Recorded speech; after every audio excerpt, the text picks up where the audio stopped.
अरे पागल हो गया क्या? कौन याद करेगा तेरे को? अरे छींक आ रही है, मतलब कोई याद कर रहा है क्या? अरे दोस्त, कोई याद वाद कुछ नहीं करता है। ये मतलब एक मीथ है लोगों का कि हिचकी आने से कोई याद करेगा। ये बिल्कुल गलत बात है। हिकअप्स यानी हिचकी ये तब होता है जब डायफ्राम मसल, जो हमारा ब्रीथिंग का मेन मसल्स होता है, वो अचानक से कॉन्ट्रैक्ट करने लगता है। इससे क्या होता है कि हमारा वोकल कॉर्ड बंद हो जाता है और एक हीक साउंड जैसा क्रिएट होता है, यानी जिसको बोलते हैं हिचकी।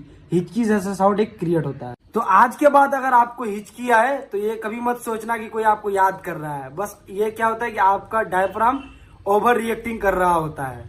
तो ऐसी इंफॉर्मेटिव वीडियोस के लिए आप मुझे फॉलो कर सकते हैं।